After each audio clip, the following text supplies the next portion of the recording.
नमस्कार। मेरा नाम है विवेक सिंह और आप देख रहे हैं संवाद। आज दिन था जब सुबह शुरुआत हुई वोटों की गिनती की और राजनेताओं की धड़कनें तो बढ़ ही गई होंगी, क्योंकि आज चुनाव के गिनती का दिन था। बिहार की मतगणना आज होनी थी और 2 दिनों से जो एग्जिट पोल के पंडित जो भविष्यवाणी कर रहे थे, उसके बाद यूं लग रहा था जैसे तेजस्वी यादव एक नया युवा नेता उभर कर आ रहा है और राजद का जो वनवास है, जो मुख्यमंत्री की कुर्सी पर बैठने का वनवास है, वो अब पूरा होने वाला है। लेकिन यह वनवास अभी खत्म होता नजर नहीं आ रहा,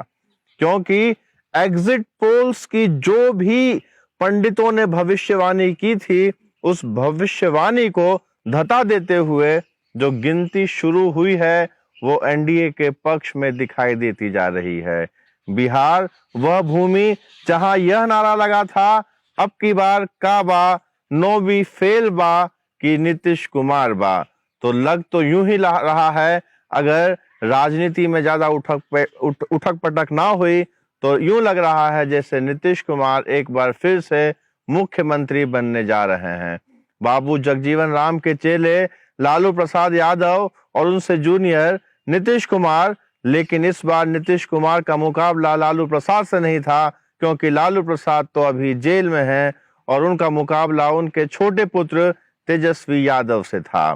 तेजस्वी यादव ने महागठबंधन का रूप दिया और महागठबंधन के सहारे उन्होंने कई टक्कर दी और यूं लग रहा था 2 दिनों पहले तक कि इस बार वह बाजी मार जाएंगे। लेकिन कुछ मुद्दे और कुछ पॉइंट्स ऐसे हैं जिस पर गौर करना चाहिए और बिहार के चुनावों के बाद खास करके ये कहा जाता है कि यूपी और बिहार राजनीति की जो धुरी है वह तय करती है देश की, और बिहार ने यह बता दिया है, बिहार के लोगों ने यह बता दिया है कि नरेंद्र मोदी की लोकप्रियता कम नहीं हुई है। अगर आप जमीनी हकीकत पर देखेंगे तो भारतीय जनता पार्टी का जो स्ट्राइक रेट रहा है बिहार के चुनावों में, वो जेडीयू से ज्यादा रहा है और जेडीयू से भाजपा ने सीटें भी काफी जीती हैं, और यह इस बात की ओर इशारा करता है कि बड़ा भाई तो इस बार बीजेपी ही है, लेकिन मुख्यमंत्री की कुर्सी नीतीश कुमार को जाएगी।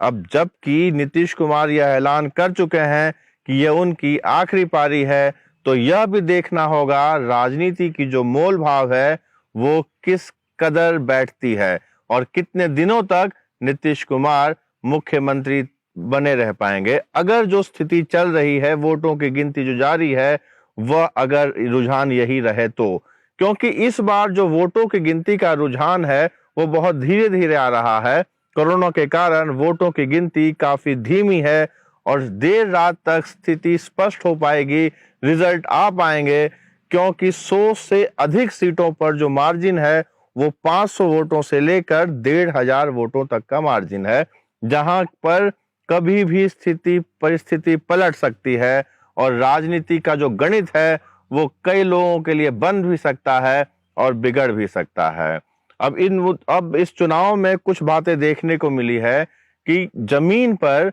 जहां महिलाओं ने यह कहा कि उन्हें नरेंद्र मोदी की जो गैस की उज्ज्वला योजना से उससे फायदा हुआ, गैस मिले उन्हें, इलेक्ट्रिसिटी मिला, इस कारण महिलाओं का रुझान जो था नरेंद्र मोदी की तरफ था और नीतीश कुमार के प्रति गुस्सा तो जरूर था लोगों को, लेकिन TINA factor, there is no alternative का जो फैक्टर है वो शायद काम कर गया बिहार के चुनावों में, और इस बार नीतीश कुमार एक बार फिर से बिहार की बागडोर संभालते नजर आ रहे हैं। जब वोटों की गिनती शुरू हुई थी तो यूं लग रहा था जैसे कि चिराग पासवान ने बहुत सही दांव खेला है और शायद वह किंग मेकर की भूमिका में भी आ सकते थे, मगर जैसे जैसे दिन ढलता गया वैसे वैसे एलजेपी की स्थिति उस कदर बनती नजर नहीं आ रही है कि वह मोल भाव भी कर सके। उधर उत्तर प्रदेश के चुनावों में भी जो उपचुनाव हुए थे वहां योगी आदित्यनाथ का दबदबा नजर आ रहा है। एमपी में भी बीजेपी का कमल खिला हुआ है और कमलनाथ हार मान चुके हैं। गुजरात में भी स्थिति बीजेपी के पक्ष में भी है। तो इतने दिनों से जो आवाजें उठ रही थी कि कोरोना के कारण नरेंद्र मोदी की लोकप्रियता में कमी आ रही है, तो फिलहाल ये रिजल्ट देखते हुए यूं तो नहीं लगता कि नरेंद्र मोदी से लोग नाराज हैं। अभी भी नरेंद्र मोदी में लोगों को आशा की किरण दिखती है, नेता दिखता है, और उस जो कद पर पहुंचे हैं नरेंद्र मोदी, उस कद को चुनौती दे सके वैसा कोई भी नेता इस देश में फिलहाल नजर नहीं आ रहा है। एक बात तारीफ करनी पड़ेगी बिहार में तेजस्वी यादव की, कि लग नहीं रहा था कि वो चुनावों से कुछ महीने पहले की अगर बात करें तो उन्हें कोई भी न्यूज चैनल या कोई भी मीडिया संस्थान उतना महत्व नहीं दे रहा था, मगर इस चुनाव में उन्होंने ये साबित किया कि उम्र के पड़ाव के साथ उनमें बड़ा नेता बनने का मादा है। आने वाले दिनों में हमें देखने को मिलेगा कि युवा नेता बिहार को